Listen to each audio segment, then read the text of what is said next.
ready to take your ministry in a new direction? Are you ready to explore new innovative ways to carry the gospel of Jesus Christ to the world? Have you ever thought about having a television ministry? Were you reluctant because of pricing? Did it seem too costly for your ministry?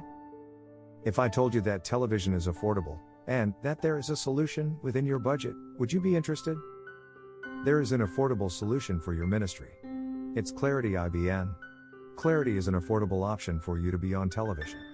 You can reach the world for Jesus, without breaking your budget. Go now. Go to clarityibn.org. Fill out the contact form, and a representative from Clarity IBN will email you on how you can be on television, affordably. Don't wait, don't procrastinate. Do it now. Go to clarityibn.org and get started.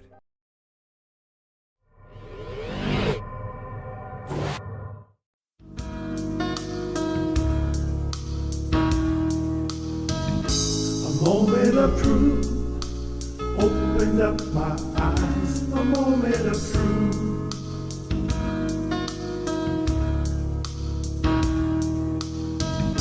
A moment of truth, like the sunrise. A moment of truth.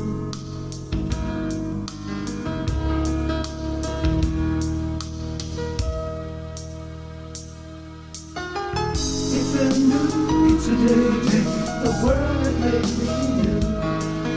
My life is better. I finally found my way. A moment of truth made me realize. A moment of truth.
Got the sound back on.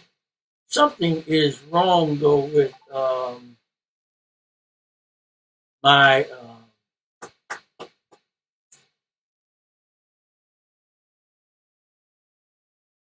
okay. The stream keeps going up and down. About the stream has dropped, and it's dropping frames like crazy. What is going on here? Oh boy, I hope this doesn't take place.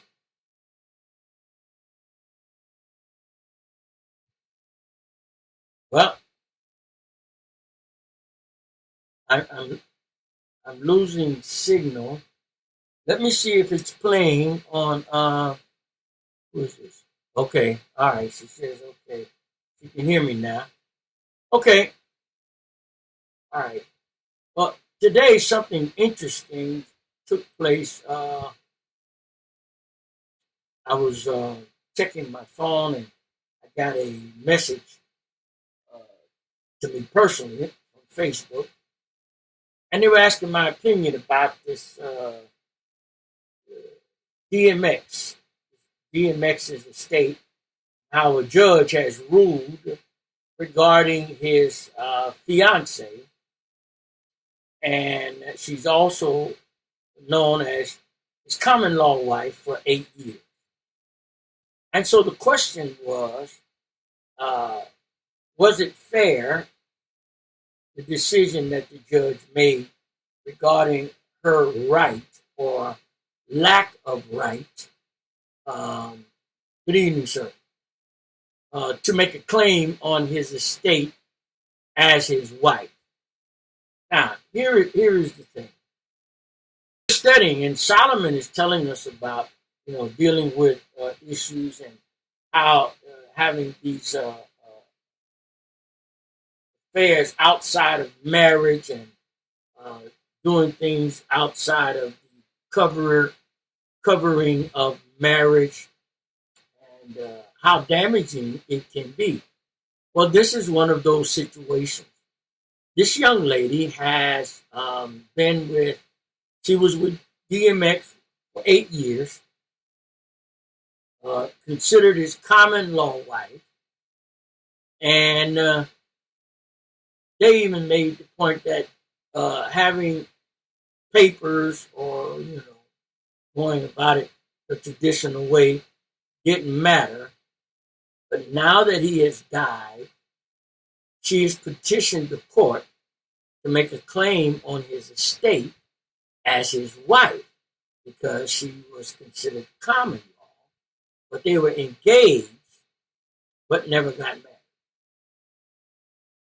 And so I was asked to comment. Well, here's my thought. And this is based on the Bible. God sanctions marriage. That is the relationship between a man and woman. Jesus said this. For this cause ought a man to leave his mother and father and cleave to his own wife, and the two shall be one flesh. Therefore, what God hath joined together, let no man put asunder. God instituted the union of husband and wife. Y'all forgive me, it's hot. This is my fourth shirt today that I put on, and everyone I put on before that, within 10 minutes, I was soaking wet. So I just worked the last 4 hours in a wet shirt, and I had to change the t-shirt each time too. It's hot. So I just put this on to do Bible study. This is my fourth shirt today. Everything I wore is soaked with sweat.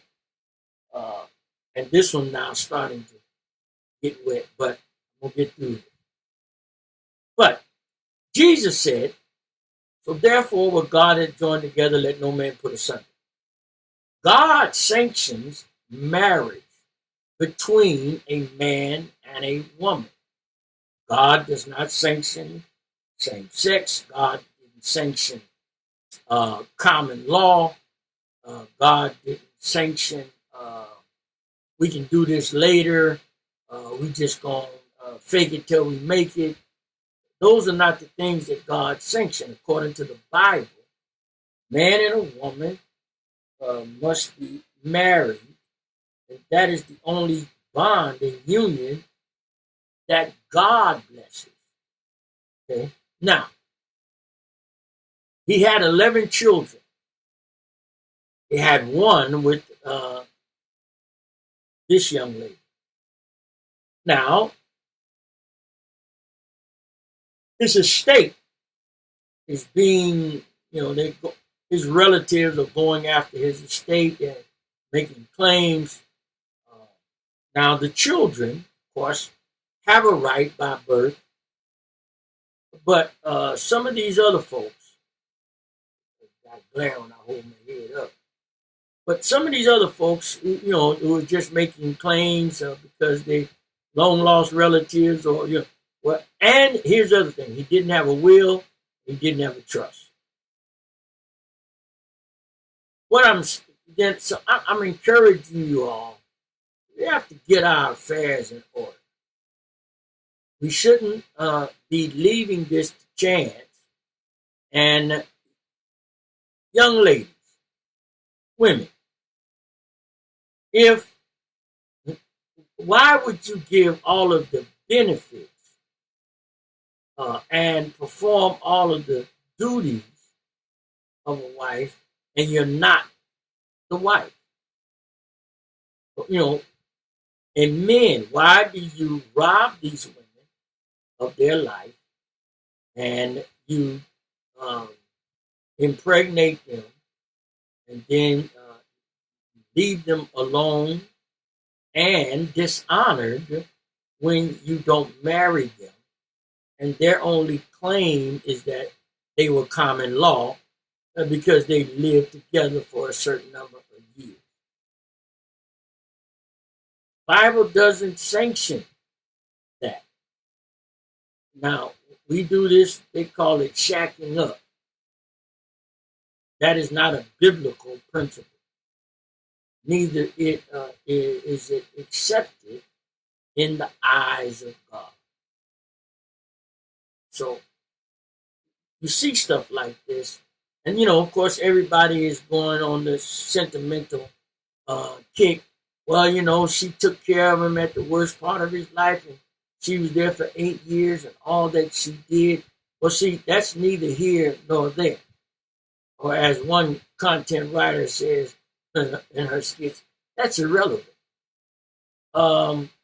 Because if you didn't make it legal and binding, you have no standing under the law.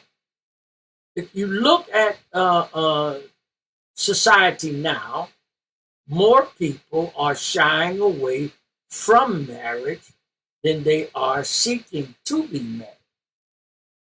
But how do you cry that we don't need a piece of paper and we don't need to be married and we don't need to do the traditional thing? But that's what the courts recognize and the law recognizes. And then when one of you die, then you want to lay claim on an estate that you have no legal standing. And you wonder why.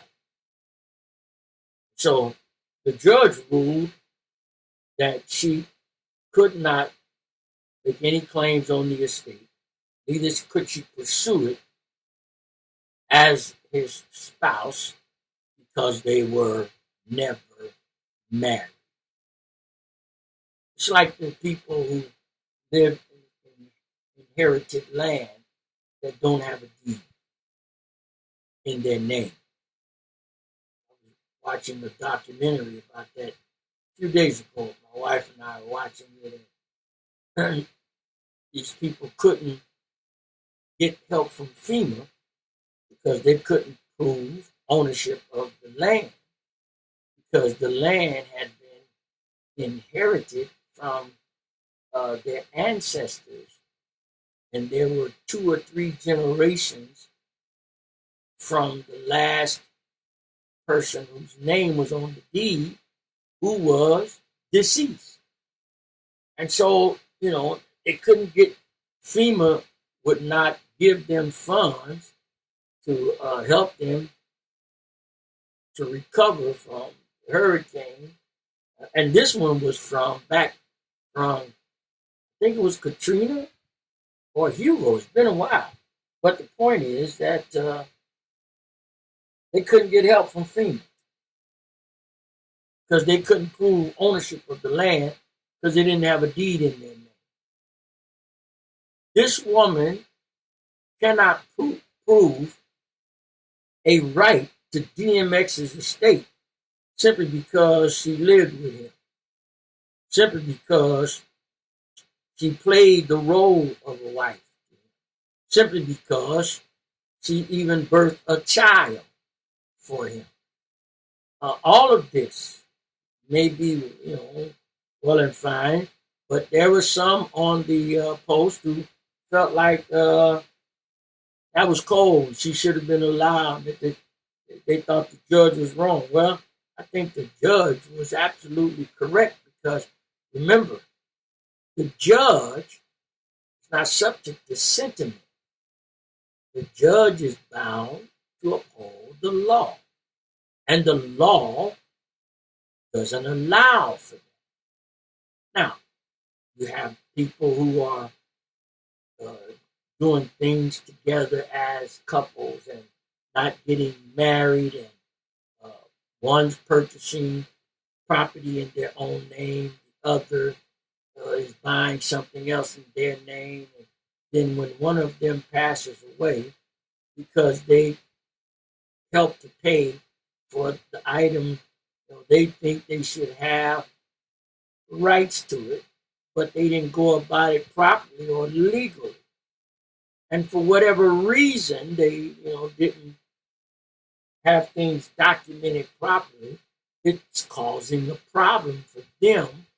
And the other party is without a will or trust, the estate's going to be eaten up almost 80% from probate and inheritance taxes, federal and state, and attorney fees.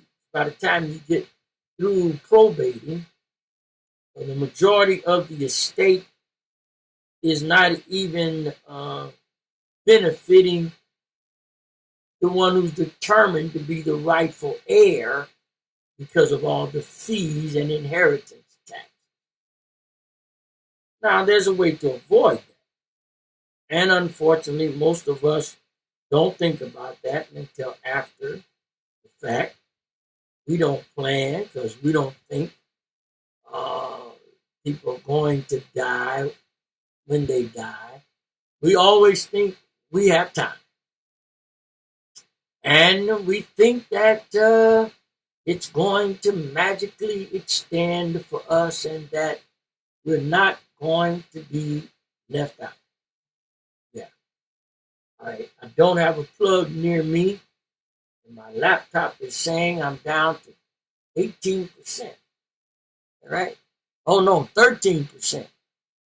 So if it disconnects you all, I lost power. I got to take this in another place to plug it up to charge it. I thought it would take longer. This battery usually I can go a whole hour on half when I turned it on. But I don't. So anyway, and these are the kinds of things Solomon is saying for us to be aware of, to avoid embarrassment. And what happens when you lie with people you're not married to, and the consequences of that, and how that you can squander your goods and your financial position simply because you didn't do it the way God said you. It's sad that this happens, but it's not sad because the truth is because people don't want to do things the right way. And they want right to come to them any way they do it. And you can't expect a judge who is bound by the law to make a decision based on sentiment when the law doesn't allow it. And so, what I'm saying is we have to be more cautious and careful about what we do, how we do it, and make sure that we are not violating God's law and his principles for us to live by. Solomon is very adamant about this. So maybe that's why I got a low battery warning. All right, it's getting ready to shut down. We're going to have a short session today. I'm going to make sure to take this another location, charge it up. So tomorrow we won't have that problem. But look, you all pray for me. I'm out here in Mississippi helping out my sister. I got the roof fixed today, and I got the sheetrock tore out in the bedroom where it fell on her bed, and got all that out, and it's all sheetrock. I got my first coat of tape on, so I'm gonna finish mudding tomorrow and texture on Thursday so she can paint. But anyway, you all pray for me. I'm gonna sign off now because the laptop's finna shut down. But listen, you all be blessed, and remember, God loves you and I love you. Not a thing you can do about it. Go and be blessed in the name of the Lord Jesus. And Lord willing, I'll see you tomorrow, and I'll be better prepared.